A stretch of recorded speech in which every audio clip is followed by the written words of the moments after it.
I just realized something. The Terminator franchise is the Terminator of franchises. Like, it just won't die. Alright, so I'm heading out, going to the movies. Gonna go see Terminator 6, Terminator Dark Fate.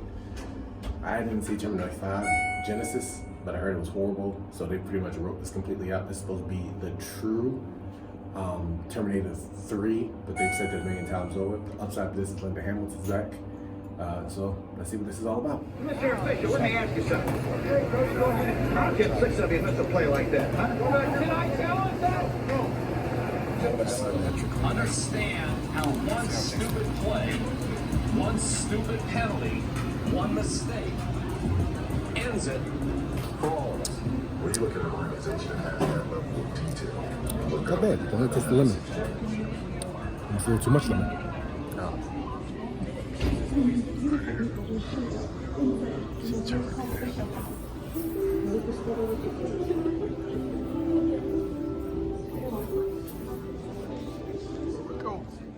So I'm back home now, and as you can see, I went and saw Terminator Dark Fate. When I originally saw the trailer for this movie, I was kind of brought in because of the fact they brought back Linda Hamilton after all these years.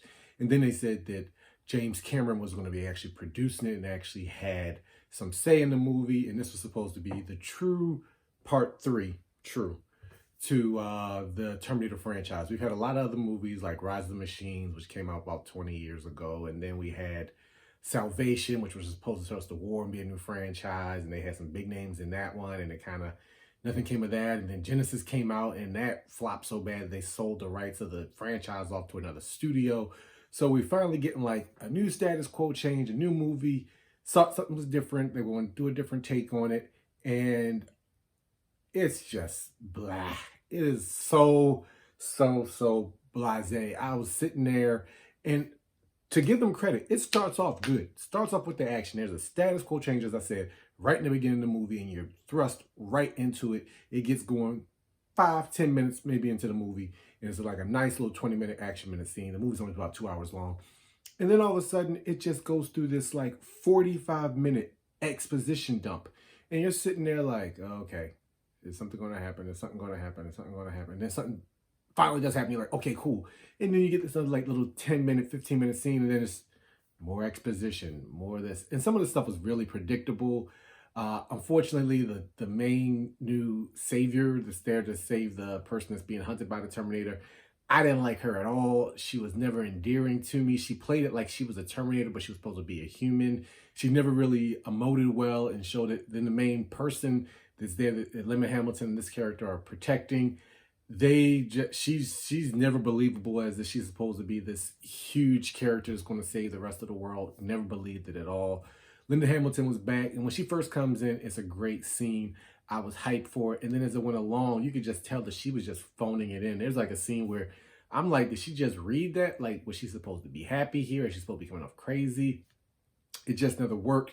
Then they brought Arnold back, and the scenario they came up with was just stupid to me. And I tried to enjoy the movie for the action, but there just wasn't enough action for it. The upside of it is that when the action is going, it is really good. These are some good action sequences. The CGI is a little bad, but these are some good action sequences. And the guy they had playing the Terminator, when they let him show some personality outside of that, it was really good. Like that scene you saw in the trailer where he walks through the metal detector and he's like, get ready for a big ping because I am the weapon. And then he just goes off. That was a pretty cool scene.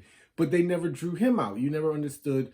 His mission was just to kill her. So they were trying to make it feel like the original movie, which came out like 30 years ago. And then, you know, the Terminator 2 is this action. It's the pinnacle of action movies. It's like they should have stopped there, been done with it, you know, but they had this character. And without Arnold in his prime, it just cannot build. And I was just completely and utterly let down by this movie. It's a good rent, maybe a 5 out of 10, but do not waste your money on going to see this in the theater. Do not at all. That's going to do it for me, y'all. I'll see y'all next time. I hope to God something good comes out soon. It's been like a little bit of a dry spell.